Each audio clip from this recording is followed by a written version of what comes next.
Hi, my guest today is Ed Begley Jr.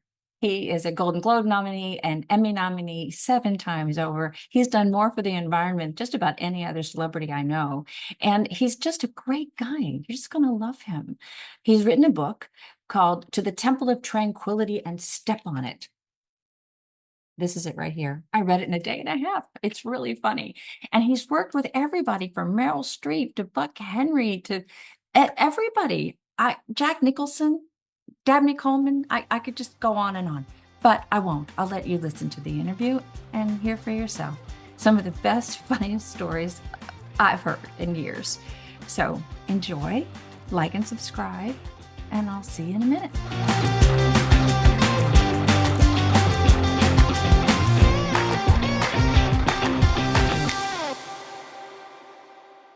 Everybody has to get this book because it's fantastic and it's very funny. You know, I could hear you saying it. Are you going to do the audio version? I've done it already. It's available on Audible right now. Oh, really? Oh, man. I'm really glad that I read it because I like to read, Me but too. I could hear you talking. I could hear you saying the things that are in the book. You wrote it so well. I mean, I don't know. It just sounded like you were telling me a story, and I thought that was fantastic. I'm so grateful that you got it and read it. That's so Yeah, sweet me of you. too. Yeah, I loved it. I loved it. So I've got a bunch of things all marked up here to talk to you about. So you started out as a stand-up comic, I which did in the nobody late 60s. nobody knows this, and you were at the Troubadour a I lot. was. I opened at the Troubadour for Dave Mason. Loggins and Messina was back east at Nassau Coliseum. I opened for Don McLean there, Canned Heat, Neil Sedaka, Tons lots of of people. different groups. Yeah, I love that. And it says Dave Mason, Candy, Neil Sedaka, and 18,000 people at Nassau, Loggins and Messina, Poco. Nobody knows you did this. You know that. That's what That's probably. true. Well, because it probably wasn't a very good act. I was a prop comic, and I wisely chose another way to get my creative juices flowing I rather don't than know. being a prop. I think it sounds really funny. You were a cop. Didn't you get arrested for impersonating a police officer or something? Most actors starting out in Hollywood can't get arrested. I was not quite that guy. I definitely got arrested for my stupid act. I had an LAPD uniform on, and I went out in front of the Troubadour to walk over to Tonja's. I didn't think I'd have any trouble walking what was about 10 yards, if that. The Dantanas, yeah. Yeah. But foolishly, and this is my stupidity, I kept the top shirt on that had on the what do you call it, on the shoulder. It had these little, uh, like sewn on uh, patches that said Yeah. Los Angeles Motor Division. Right, right. I had taken the badge off, so I thought that was enough to just take the badge off. I didn't have that on, so I didn't think I was impersonating an officer any Right. more than Martin Milner and Kent McCord on Adam 12. I thought And they're just actors too. they probably have the patches on too, I costume. know. Give me a break. But Yeah. the sheriff's department put me in county jail for 3 days, where I did some of my best work trying to keep everybody entertained. Was it horrible or was it okay? It was not okay, It but it was wasn't really horrible. It was kind of somewhere in between. in between There was horrible and not okay. there were 6 people in the cell. No, there were 5 people in the cell, but there was only bunks for 4. So one guy had to sleep on the floor. Somehow I was not that low in the totem pole. I got to sleep in a bunk. Well, that's good because Very good. I can And the only guy imagine was, the floor germs. Well, yeah, and the hard concrete. I don't know. He might have had a blanket of that. there's a lot And of people but out here that seem to sleep on the concrete. They don't seem to have a problem, but it's the germs that seem to make me crazy. he had the same situation as many people do who are out in the street. He was so intoxicated he didn't mind the concrete. I didn't even feel it. It's amazing, isn't it? It really is. It's sad, but still, it's kind of funny. So the other thing, I mean, there's so many things I didn't know. There's so many things I did know. Um, but Michael Richards, had no idea that you and Michael Richards had worked together, that you'd had an act together, that you'd been friends with one another, that you had all these stories to tell about Michael Richards. And I just know him as Kramer on Seinfeld. We went to Valley College together, and he did all these wonderful plays. And I was kind of wannabe actor, but he had done some good work already before he came to Valley. And at Valley, he did, plays that none of us were thinking of doing on the main stage or those smaller theaters even. So we hooked up doing some comedy improv. We thought we had invented it. We literally thought, we'd never heard of Viola Spolin or any of those It's Second City or any of that. We didn't know right, about any of that. So we thought, wow, look at this great thing that we came up with. right, right, right. Saying stuff that was unscripted off the cuff. Aren't we brilliant? Yeah. And we had no idea the rules, never disagree. Always, I'm the King of England. You never say, no, you're not. You're supposed to Yeah, say, yes, sir, and yes, my exactly. liege, and I am here to help you with your And horse, right? right. Or Continue. whatever you think the Right. scene should go in the direction of. But you never negate. We did that all the time. We did about everything wrong. And so, but still, it was funny. People laughed. And so we thought we were going to be huge stars because Doug Weston wanted to manage us. And Yeah. that didn't go anywhere. Yeah, but But that's still a big deal. I mean, it's a big deal that you got to work with each other.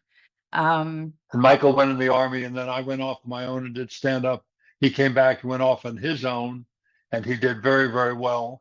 And next thing you know, he did Fridays, a show with that was Larry David. that was Yeah. big. Yeah, yeah. It's And then funny. Marblehead Man, and Larry then he got David is Seinfeld. Larry David is sort of snuck in decade after decade in some important show. Yeah, he was on the writing staff of Saturday Night Live when I had the good fortune to do that show, 1984. So I've very luckily and happily, touched parts of Larry's life throughout, and very grateful to do so. He's had me on Curb a couple of times. He's a I very good bet. guy. I He's a bet. wonderful fellow and He's very very funny. so funny. I mean, he's so funny. But his name was a name that everybody knew, but nobody really knew what he looked like until he did his own show. So Right. when you go back and you look at all the things he's been involved with in the past, he's been around a long time, involved in so many enormous things. And then Yeah. all of a sudden he's got his own show that's on forever. I mean, I went out with somebody that had an iPad, didn't really want to watch TV, but had an iPad, and every night he wanted to watch Curb Your Enthusiasm. I thought it was something weird after a while. It was like every night, every night, every night. I mean, he was hooked on it. Could be worse. Could be Little House on the Prairie. Could be something even lower on your list. That's right. That's But right. Curb is a great show, and It that's why I was. kept coming back and doing more. I Yeah. predict there'll be other Larry David shows. I don't know if it'd be called Curb, but there'll be other wonderful shows and movies he's going to do. Yeah. He's a great writer. Yeah, he is. He is.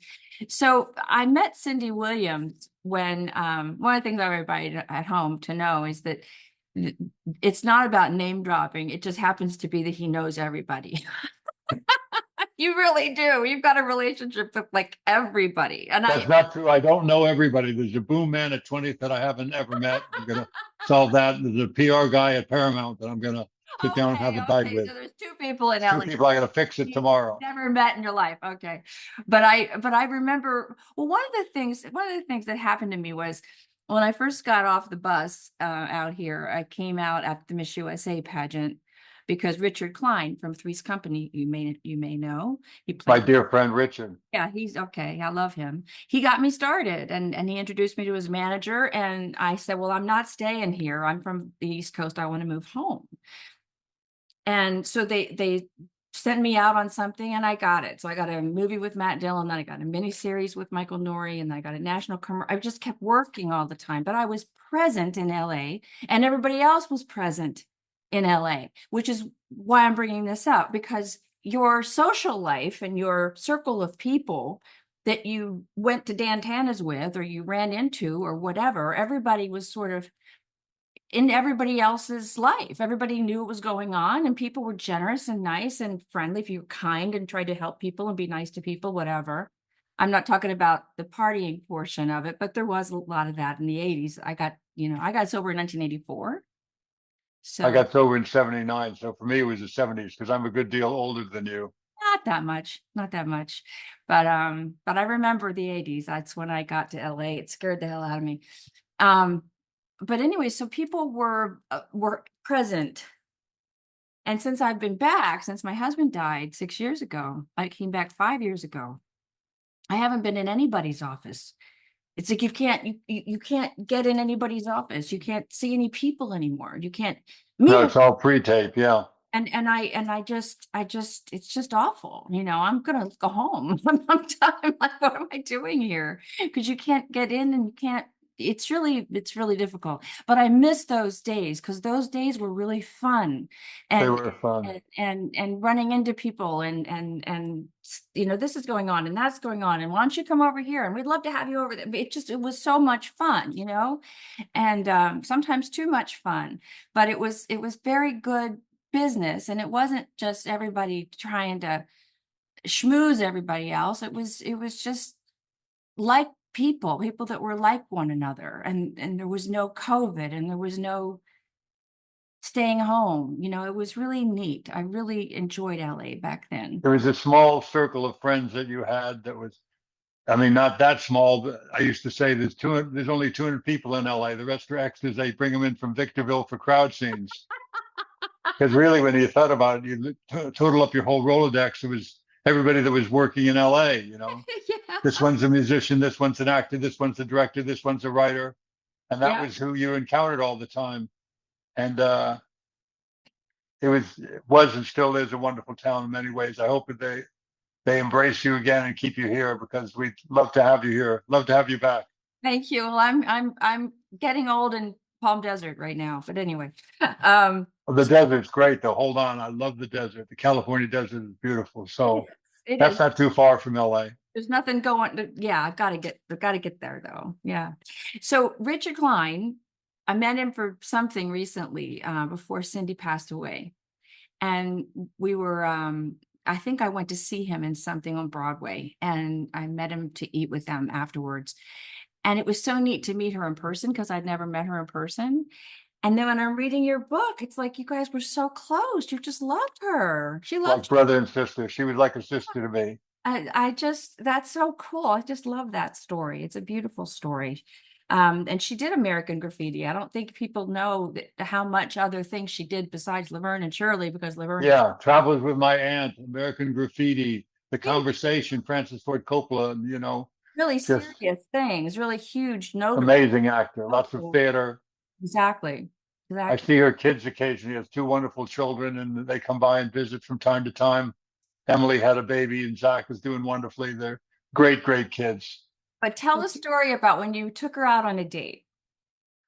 Well, this is 1970, so I really was, you know, kind of out there in many ways. I drove an electric car back then. When I say car, I'm being quite grand. We're talking about a golf cart with a windshield wiper and a horn.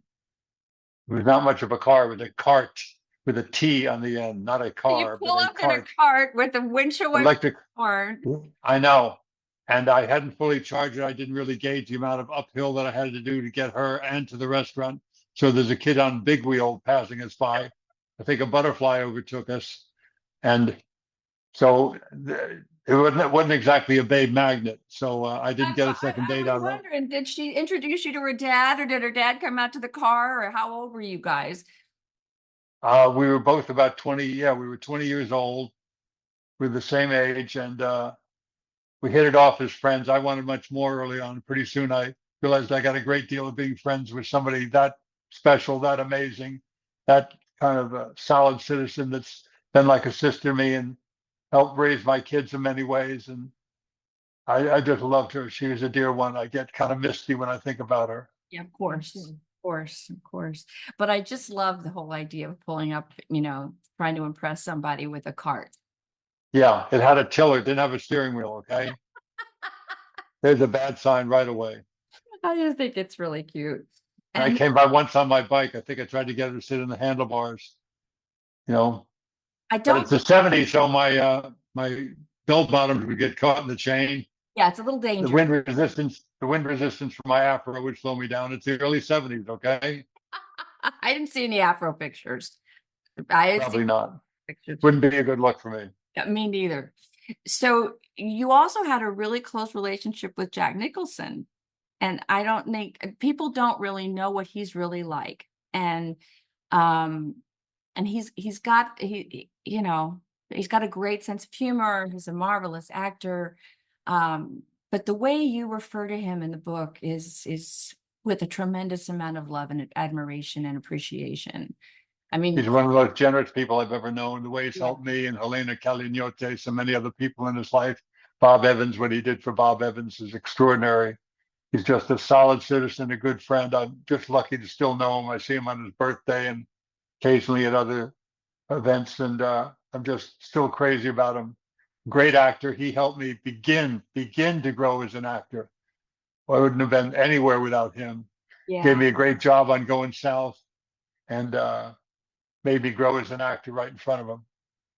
Well, I love the way that you explain who he really is, because he doesn't really let people know who he really is. He's got this image, and it's worked really well for him his whole life. But he's really a good guy, and I think it's neat that you refer to that in your book a lot, and you tell great stories that people are just going to love reading. I mean, you're just going to love hearing about them. Well, So back then in '72, he was the coolest guy in Hollywood, and he remains so for me and countless others to this day. I Amazing human being. I always play a villain on the soap operas I was on. I always play the bad guy. And I ran into him at the Breeders' Cup years ago when it was at Hollywood Park. And so I was a guest of R.D. Hubbard, and I was at the buffet, and I saw him, and I said, I just want you to know that I've stolen as much as I can from you, because I always play the bad guy. So I just want you to know that my bad guys are funny and scary, and I've stolen as much from you as I can, and I want to tell you how much I appreciate that, you know. And he goes, always play the bad guy, it pays better. And I just thought that was so sweet, and he was just so nice, you know. He is so nice. He could have just told me to go, you know, whatever. He was really neat person. um so this says the cop routine, which I already mentioned to people, but I really think that they're going to want to see the picture. Sorry. I've got the picture in here somewhere. Oh my God, it's so cute. I love the pictures. That's the first thing you look at when you get a book like this, is you look for the historical, fantastic pictures, you know, the Mary Hartman pictures, the Jack Nicholson pictures. And then I don't know if everybody at home can see it, but this is him. This is Ed when he's doing his police I routine. got the badge, I've got the belt, I've The got whole all of it. I routine got the hat. right before he went to went to jail for impersonating a police officer. They probably saw my act and didn't like it much. I don't blame them for that. I don't think that's true. I don't think that's true. And then Arnold Schwarzenegger. There's this great picture of Arnold Schwarzenegger in here.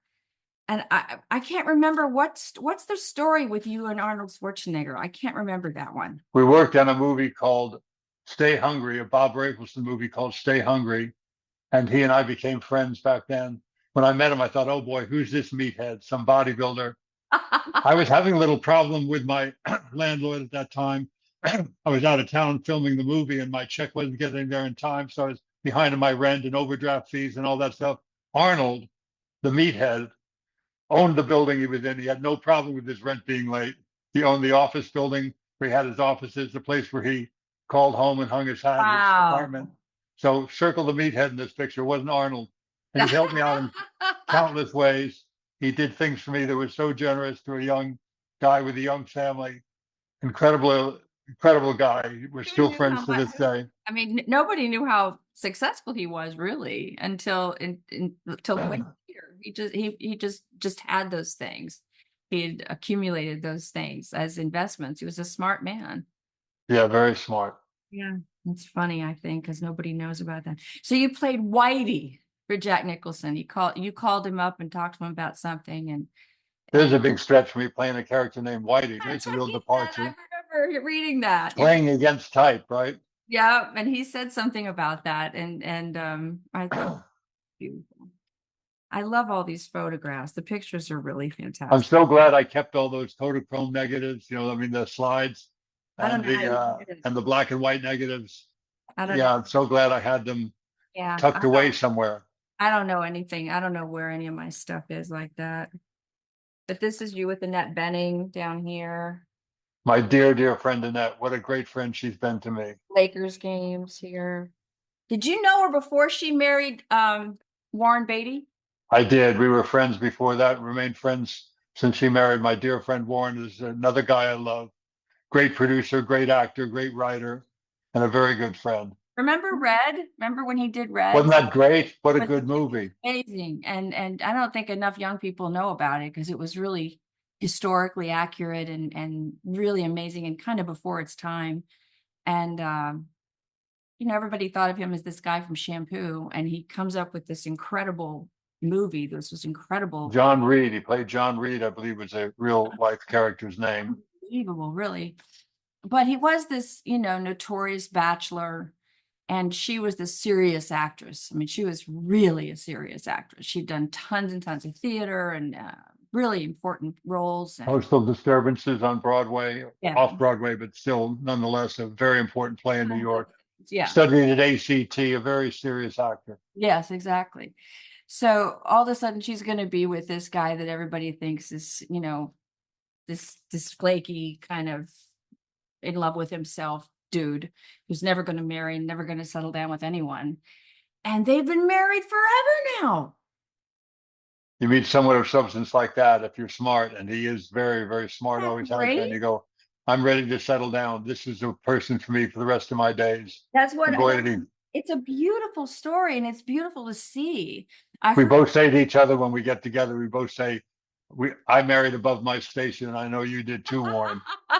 Actually, he said it first. I stole that line from I'm him. sure. I'm I sure. married above my station. He Yeah. said that to me first. Very funny and very true. It's very nice. And but he's I just think that's great. I heard her interviewed on a podcast in New York, and it was just a pleasure to listen to. This is a podcast as well. This goes out to all the places that have podcasts. Oh, And great. so when you can watch it on YouTube and everybody can see the pictures and everything. But if they are listening, they need to go buy your book anyway. But I love podcasting because I like listening to podcasts on my way back and forth to LA in the car. That's what I do. I That's a good use of your time. There's some great books out there. Yeah, So and, good and podcasts out I love there. learning. I learned so much. I learned, if I was watching this, I'd be learning about you. I'd be learning about your book and your history. I listen to a lot of different podcasts on the way to LA because it's 2.5 hours. Yeah. It's really kind of awesome. Um, so I didn't know that you were a game player, but I read this story about Trivial Pursuit, and I thought that was kind of funny. And it said, a game I was well known for playing, Johnny Carson would sometimes try to stump me with a question or two live on The Tonight Show. And the show 2020 once devoted a whole segment to it in our home. But this night at Malcolm and Mary's was just great food and great fun. So Malcolm McDowell and Mary Steenburgen, right?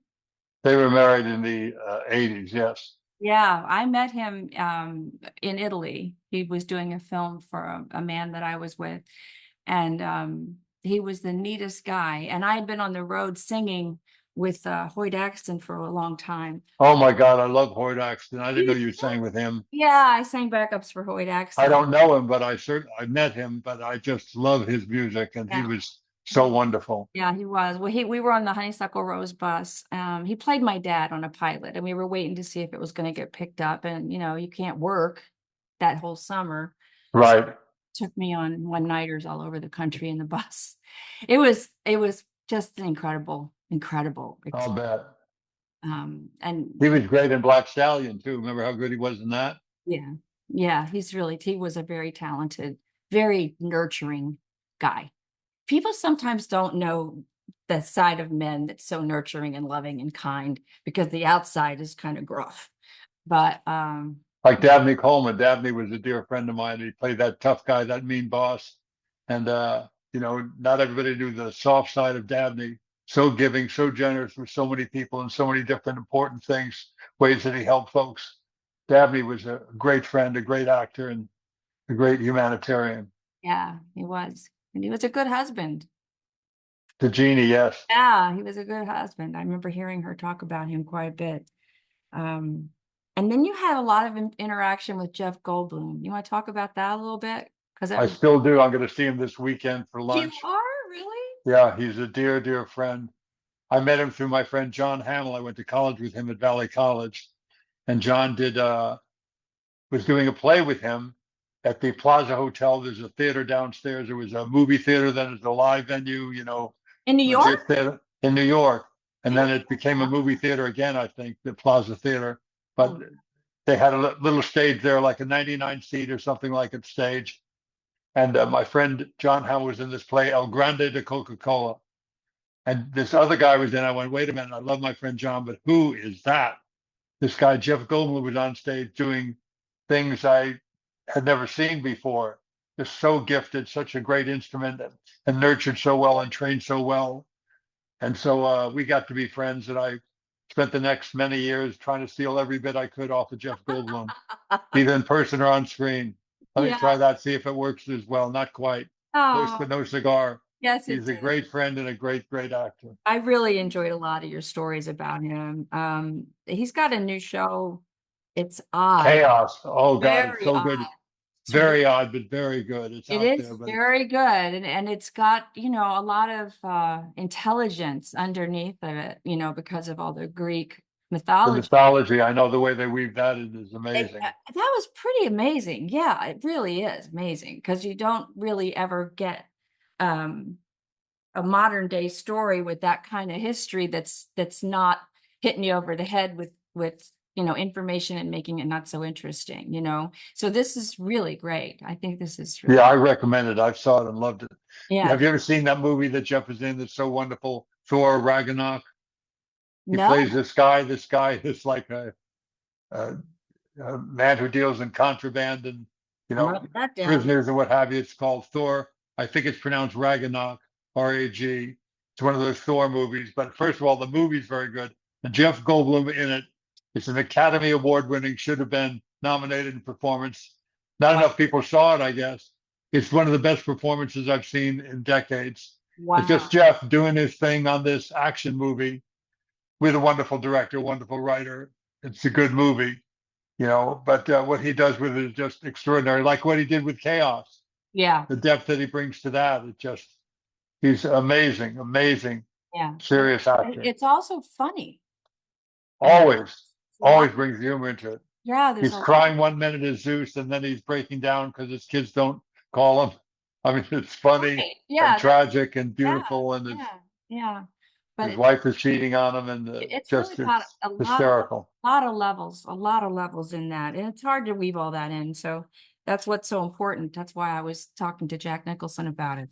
Whenever I played this horrible person that I knew they were going to kill off, I had to find a way to make her understanding and still make her funny. And that's what I loved. I did that for 20 years. So that was different shows, but same. That's what Dabney did well. Dabney did that great with Buffalo Bill, Flat Maxwell, these flawed characters that he played. The guy, the horrible boss in 9 to 5. He brought a level of humanity to it.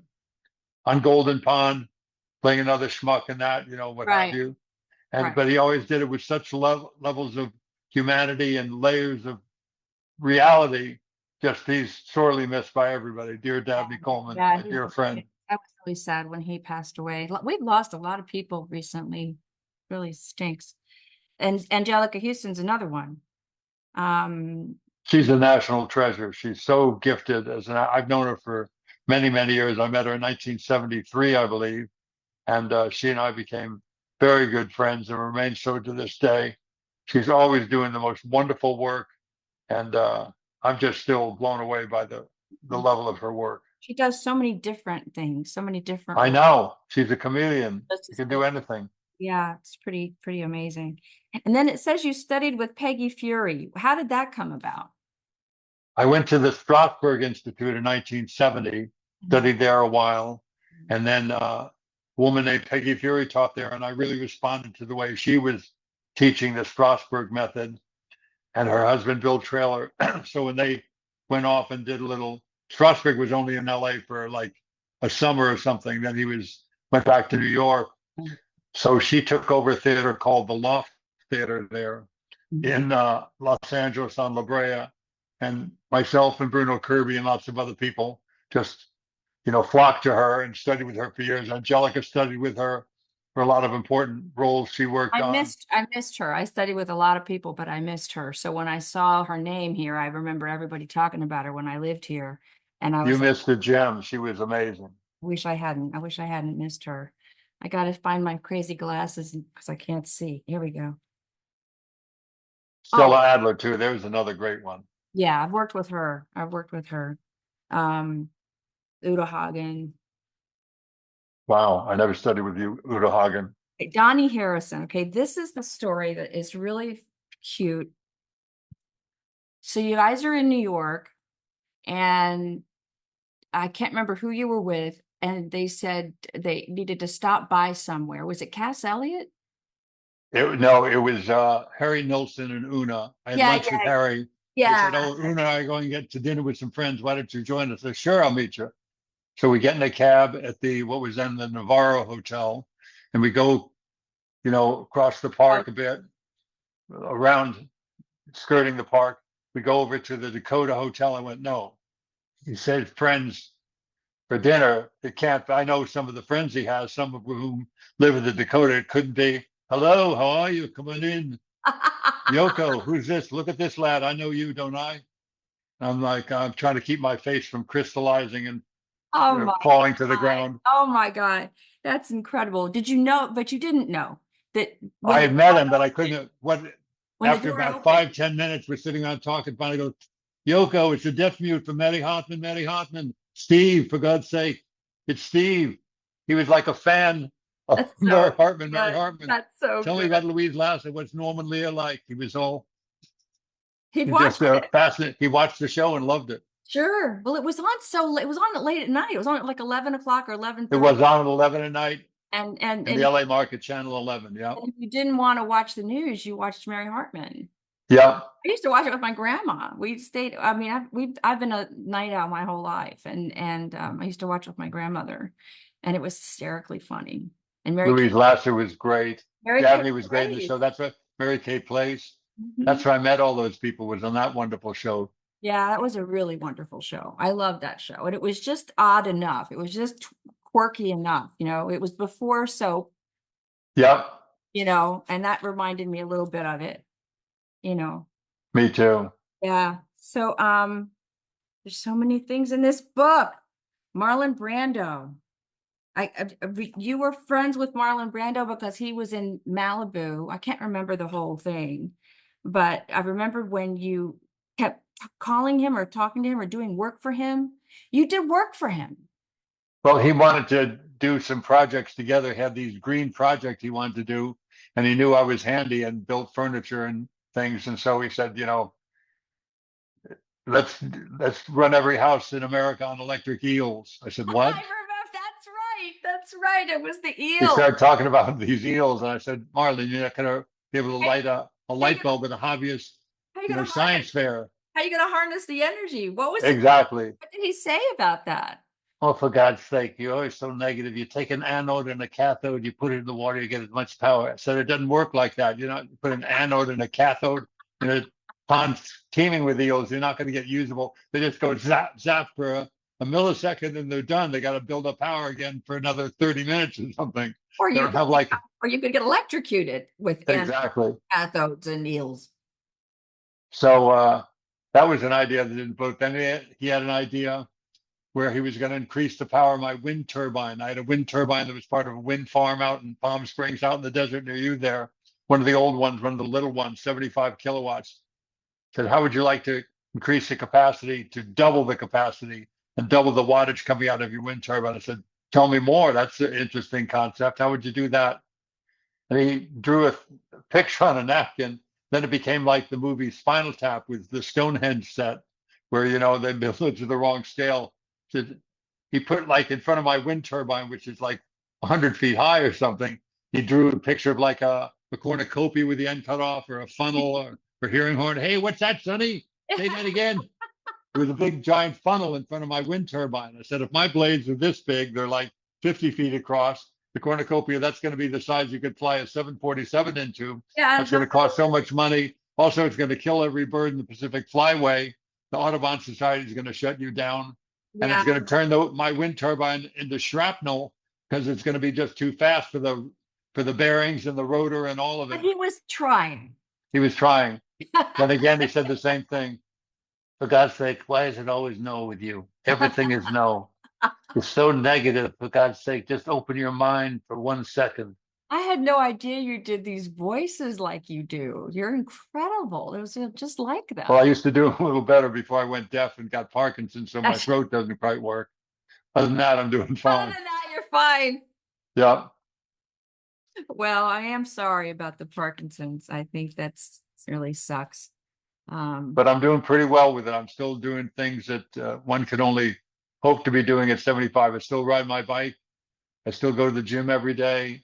I'm working on different TV shows and movies all the time. I got a movie out right now called Strange Darling that I highly, highly recommend. A very good movie Oh, called Strange Darling. that's good It's to know. like Is it you're out? not going to see this. It's out right now. Is You're it not going to see theaters or this one. streaming? It's out in a few theaters, select theaters like Lemley's in LA, but it's also available on streaming, pay-per-view. Oh, I'm watching that. I didn't Oh, know. I think you're gonna send me a text or an email after you're done. I think you're gonna like it. I would love to. I would love to. That's wonderful. Who's in it with you? Anybody I know? It's written by and directed by J.T. Mulner.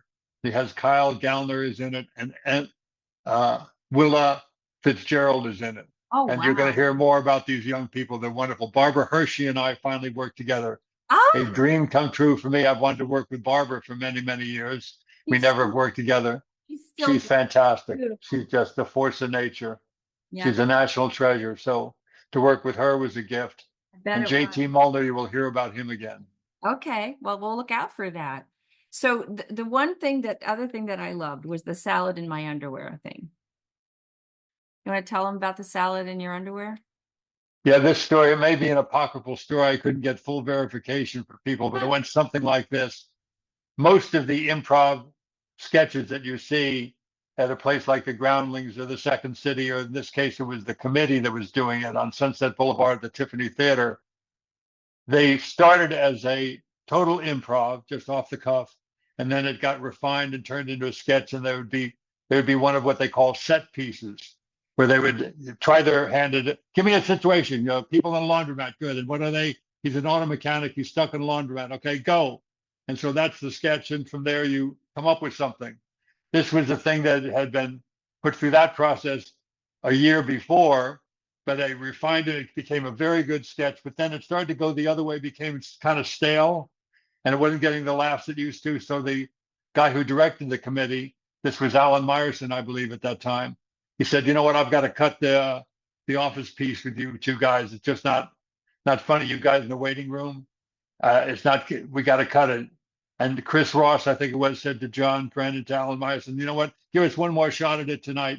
If it doesn't get bigger laughs, you can cut the scene and cut me with a serrated knife.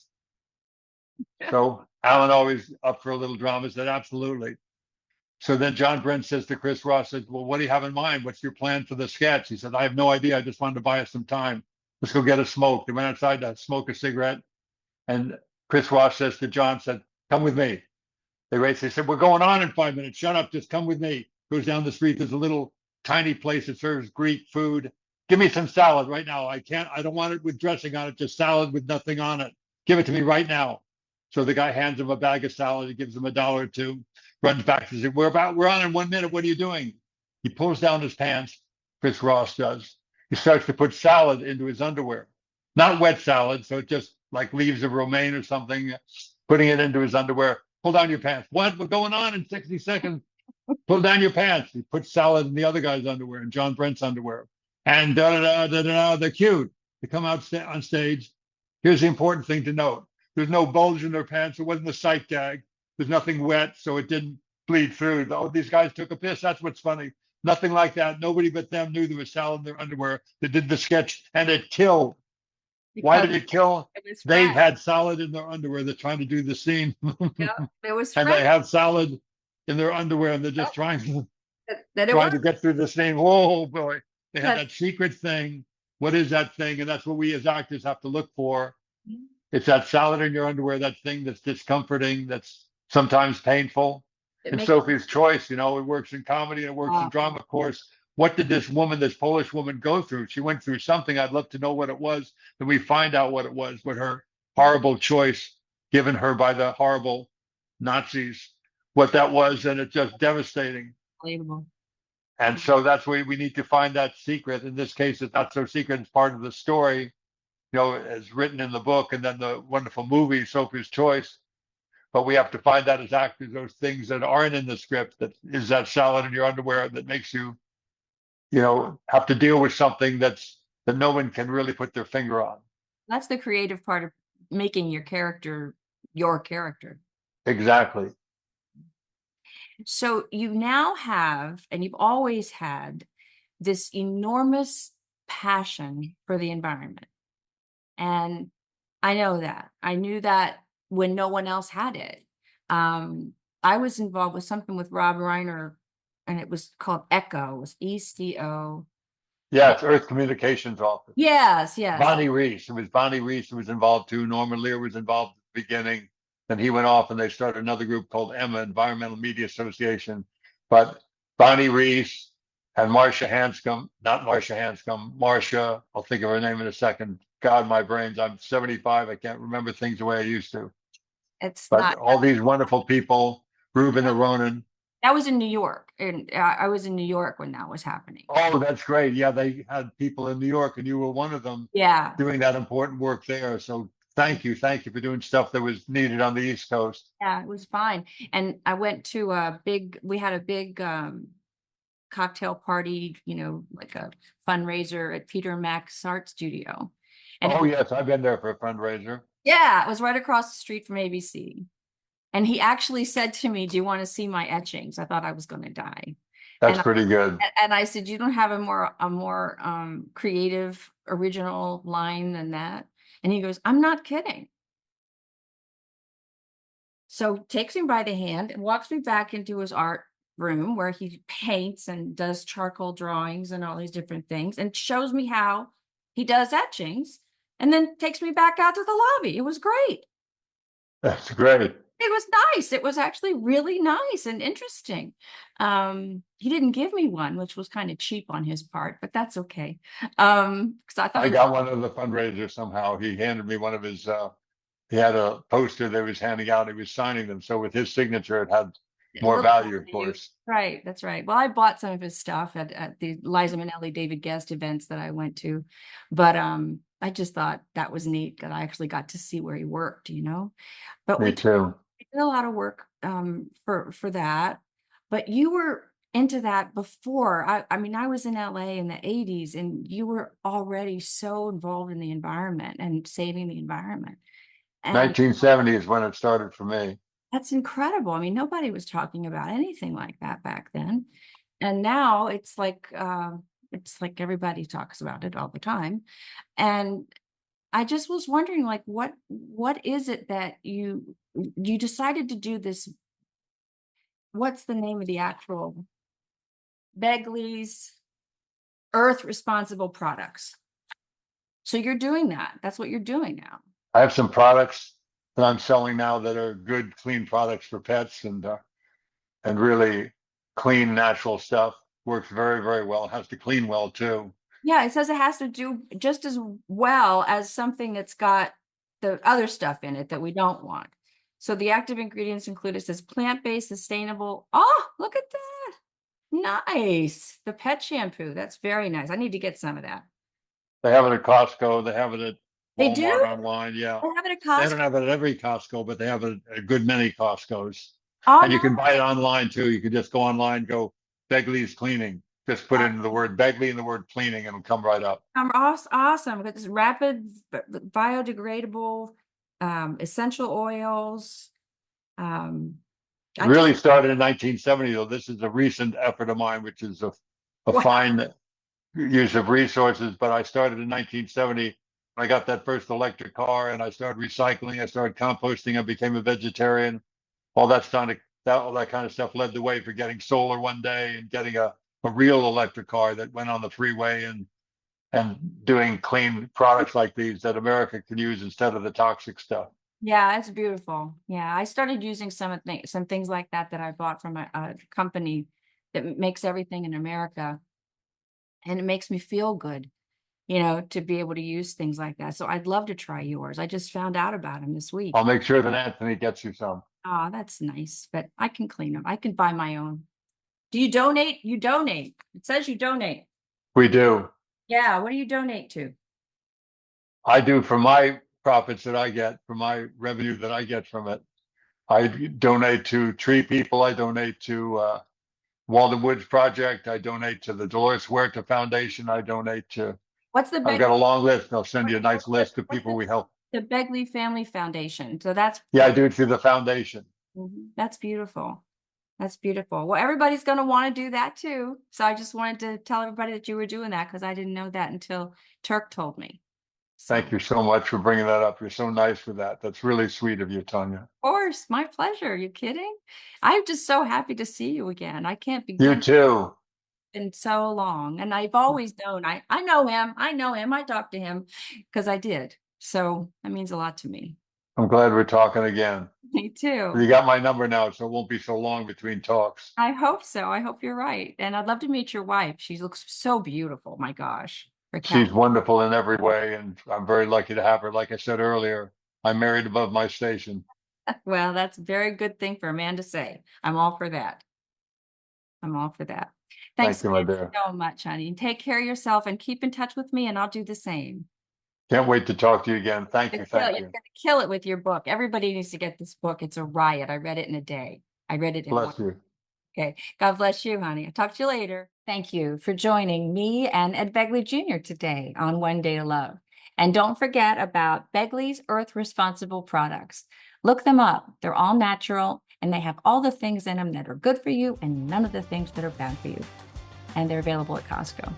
God bless you. Like and subscribe. I'll see you next week. Thanks for being here today. Bye.